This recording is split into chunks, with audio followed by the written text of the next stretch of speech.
Welcome back. So this is part 2 of our microbes, and this video will be talking about fungi. So here are some examples of some fungal infections.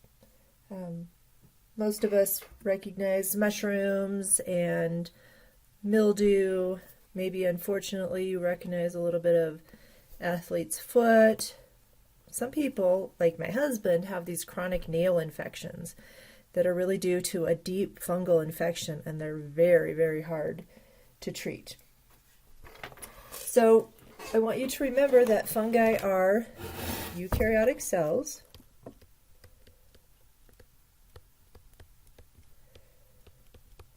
And that makes them challenging because with bacteria, we can target the differences between bacterial and prokaryotic and eukaryotic cells. But because these are eukaryotic and you are eukaryotic, it gives us a lot less targets to get rid of fungal infections. Some fungus, like what we generally call yeast or candida, is part of our normal flora. Other fungal infections here, this is called thrush. It's a yeast infection, is more opportunistic. And for most people, fungal infections are opportunistic, which means normally our bodies can fight off or keep these infections under control. But when we are immune compromised, our immune system is weaker, then these infections that we normally would fight off have the opportunity to make a bigger infection. So we call those opportunistic. Couple parts of fungi that we do target, because it is different from our eukaryotic cells, is ergosterol, which is the cholesterol equivalent in the fungal cell membrane. So ergosterol is a target for a antifungal called Aflatoxin. I gotta make sure I write it right.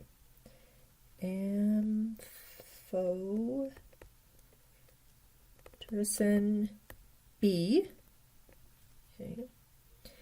And these glucan synthesis is also a target because our cells don't produce this outer layer.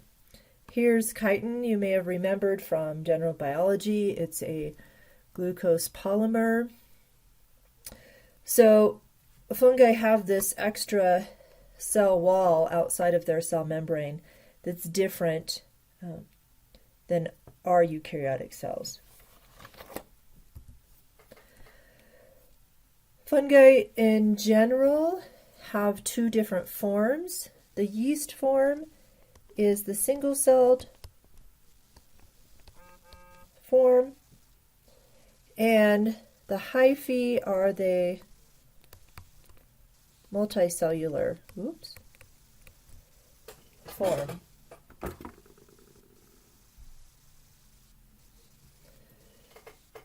I'm going to pause for a second, excuse me.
talk when you get home, period. Love you.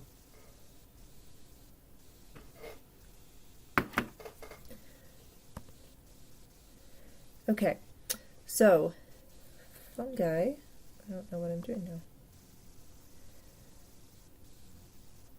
are single-celled as yeast or multicellular, what's called hyphae.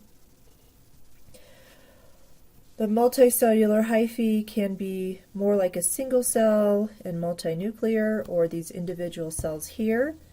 They also produce spores for reproduction. And when you get a huge, big branch system of hyphae, it's called, sorry, I just lost my train of thought.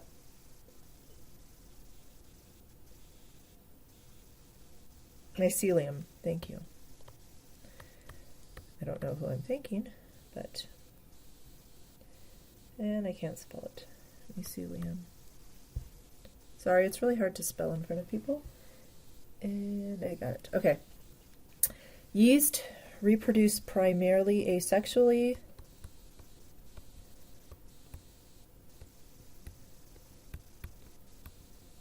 Okay. And it's called budding.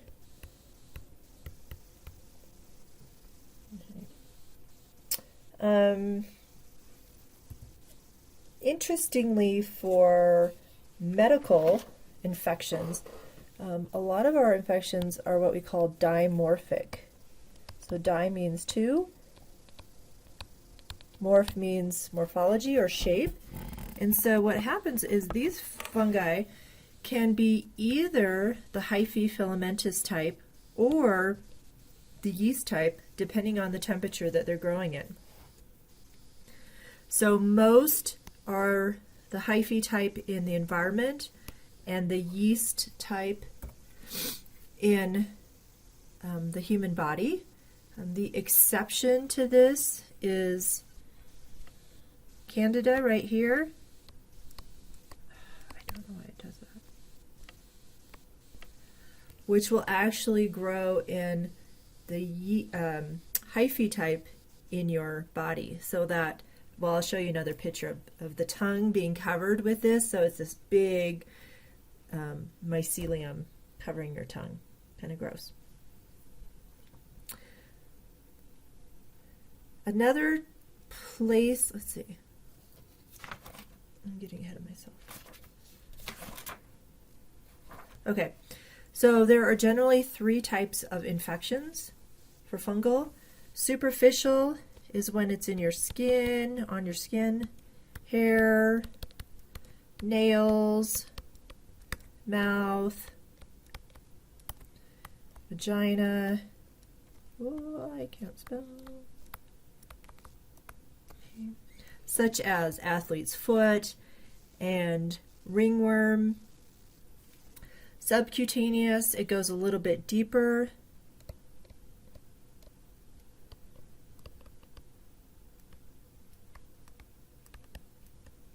And this is where you get the chronic nail infections that my husband has, so it's really hard to treat because it's just a little deeper in those layers and hard to get medication in there. And then the systemic ones, which it can invade internal organs,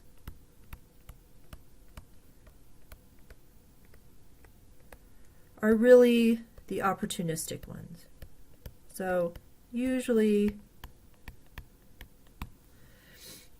we don't have issues with this, but some types of pneumonia, so in your lungs, and where this can also be an issue is with catheters. Sorry, I really am bad spelling catheter. You know, there should be an A in there somewhere. And IV lines. So anytime you put something into the body, you have a chance of introducing foreign organisms. And if it happens to be contaminated, in this case with a fungi, you can get these systemic opportunistic infections. This is the table from your textbook. Just again talking about the different types of fungal infections. So let's just look at a couple. This is Candida. Remember that this is part of your normal flora. And usually we see things like this is called thrush, after antibiotics. Because normally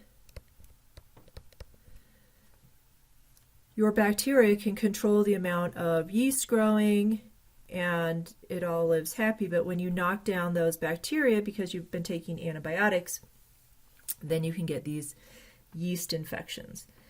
Again, this is a huge issue with immunocompromised people. Lots of our studies of fungal infections, opportunistic fungal infections, have been unfortunately with people with AIDS. With that immune deficiency, they will show lots of infections that normally healthy people do not. Okay, ringworm, tinea. Remember, tinea is, well, probably don't remember. Tinea is the genus for ringworm, jock itch, athlete's foot. Lots of common cutaneous infections. So ringworm is not a worm, but actually a yeast infection. This is spread by contact. And so I had some wrestlers in one of my general biology classes one time, and they told me they always had ringworm because you're sweaty and you're wrestling on the floor and skin contact to the mats, and you get ringworm. So it spreads pretty easily. I thought my daughter had it from dancing, but it turned out it was just dermatitis. But I did try to treat her for ringworm. You can buy medicine at Walgreens.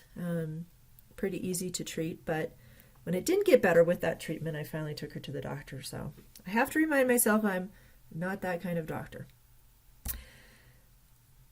This is really interesting. So this fungus that grows on different food like corn, peanuts, tree nuts, it makes the most potent natural carcinogen known.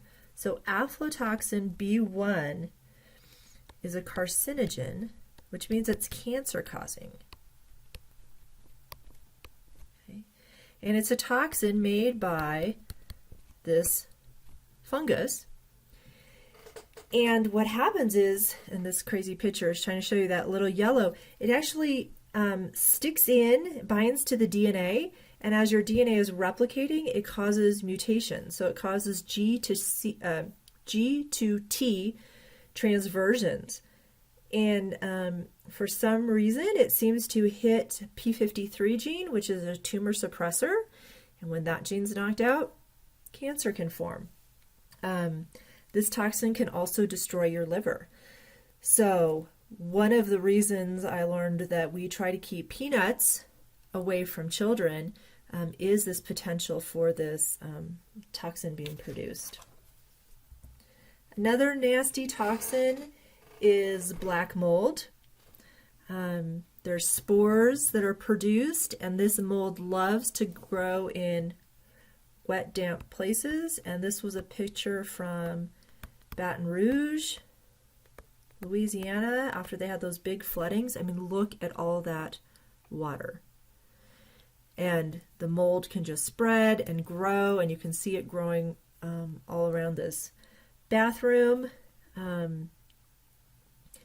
and it inhibits protein synthesis, and it's an immunosuppressor.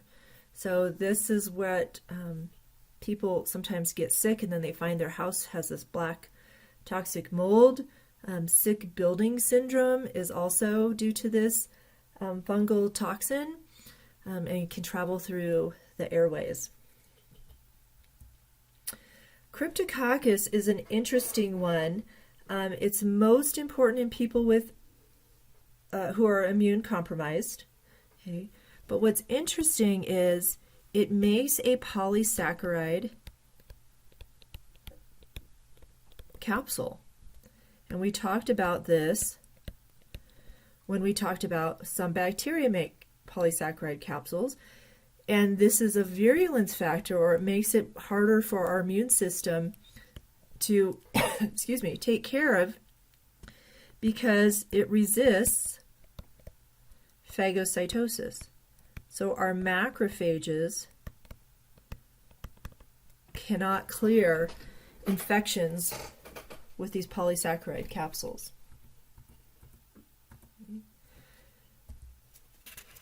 So again, one of the things I want you to think about with fungi is the challenges for treatment. Because they are eukaryotic cells, we have to find things that are different. Remember that our immune system usually can deal with these infections. The key with fungal infections are the opportunistic ones that cause the most issues, and then all those superficial ones that are just nasty to look at, but don't really cause life-threatening diseases. All right, that's it for now. We'll come back and talk about protozoa.